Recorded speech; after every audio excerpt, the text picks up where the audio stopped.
Selamat malam Pak Yani dan juga selamat malam para biku sangga, bikuni yang baik dan semua para umat Buddha yang berbahagia. Selamat berjumpa dan semoga dalam perjumpaan ini Anda happy. Kalau belum happy, semoga setelah perjumpaan ini Anda menjadi happy.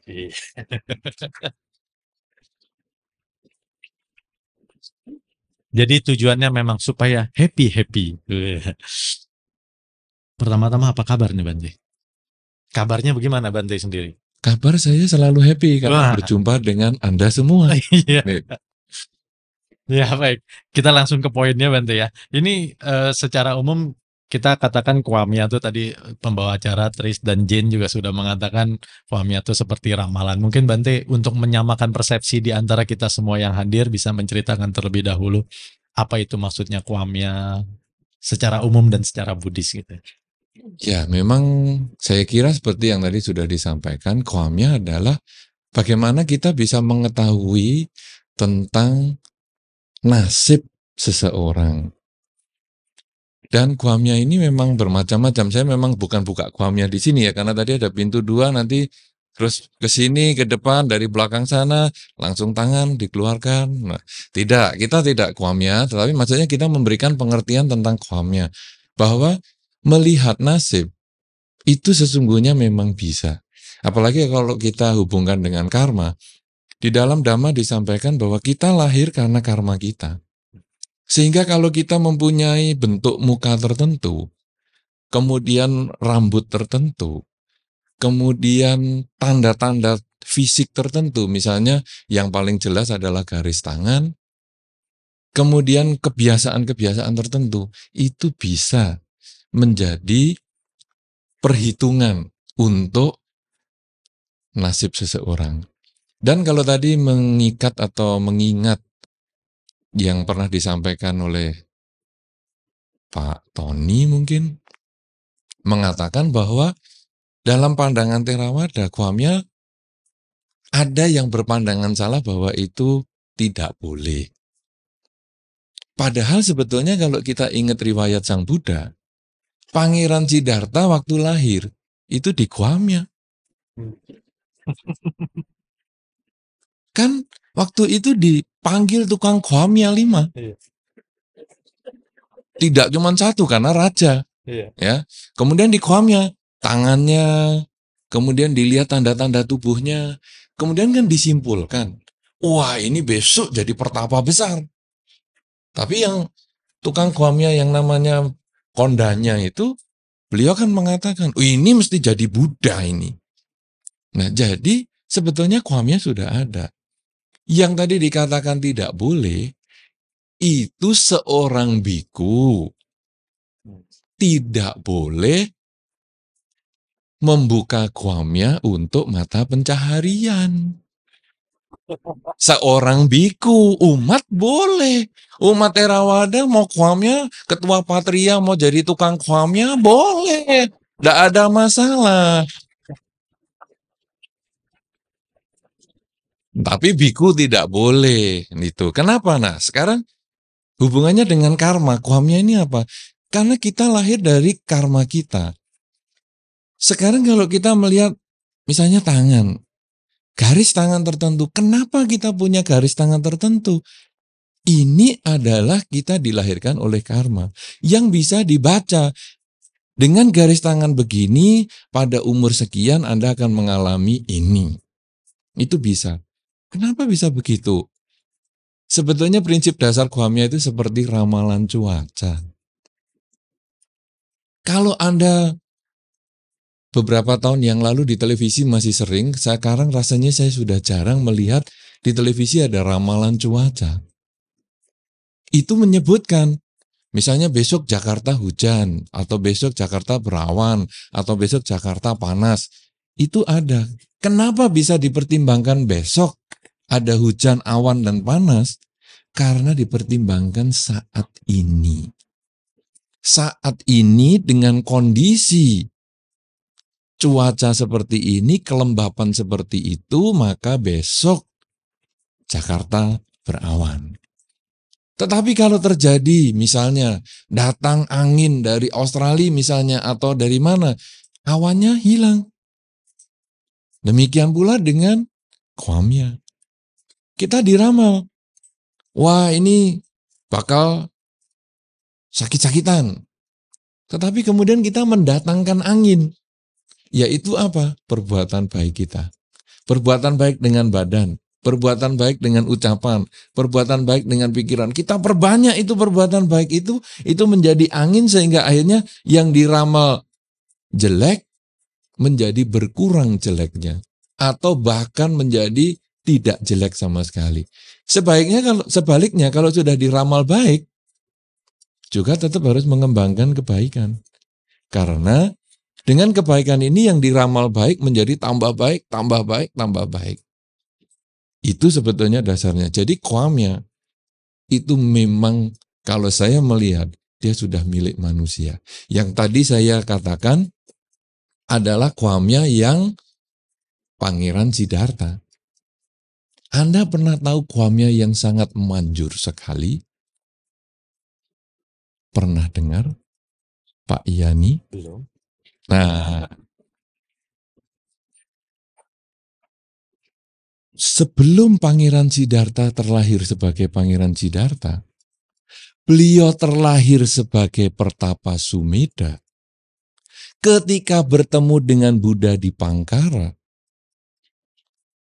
setelah beliau melakukan perbuatan baik dengan menjadikan dirinya untuk tempat Buddha di Pangkara menginjak tubuhnya supaya tidak terkena lumpur, kemudian Pertapa Sumedha mengucapkan tekad bahwa ingin menjadi seorang sama Sang Buddha.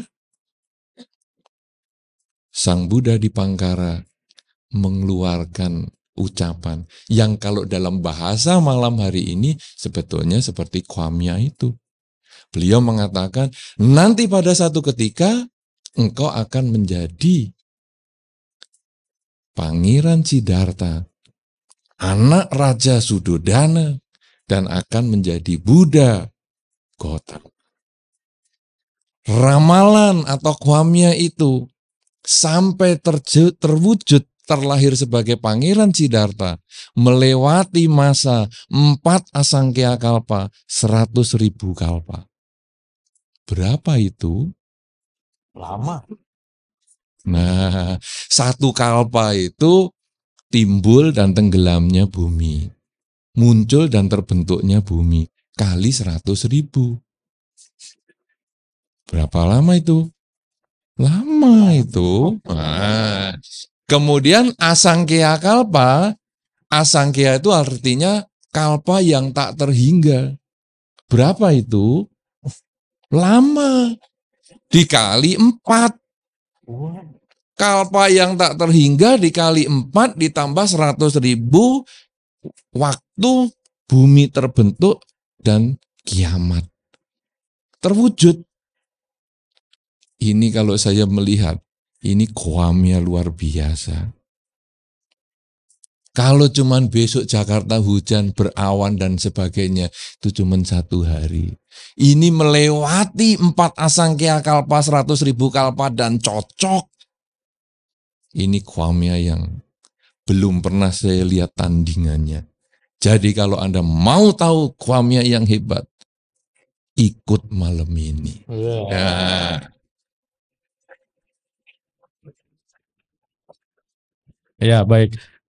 Saya potong Bante. Oh, sudah selesai kok. Oh, sudah selesai. Soalnya ramalannya takut salah ya. Diramalkan juga hari ini yang hadir bisa banyak sekali. Sehingga Patria dipesankan oleh pemilik gedung, jangan sampai 1.600 seperti waktu Acan Bram. Bisa rubuh ini. Oh.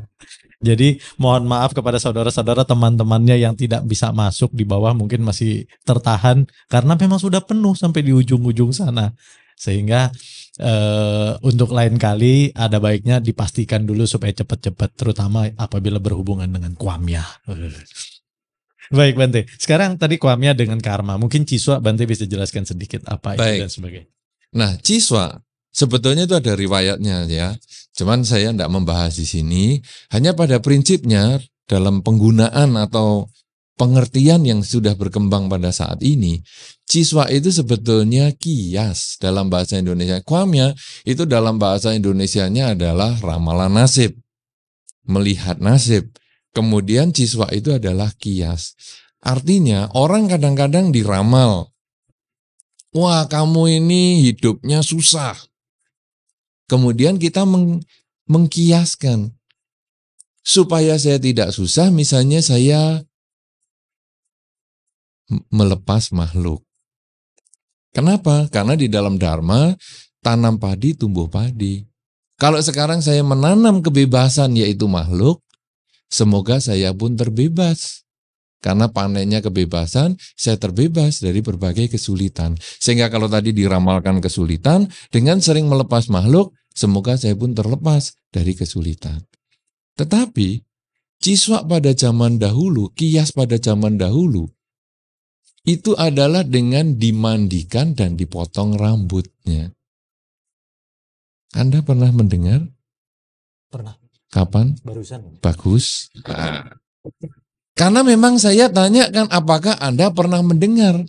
Bukan saya bertanya, apakah Anda pernah mendengar sebelum ini?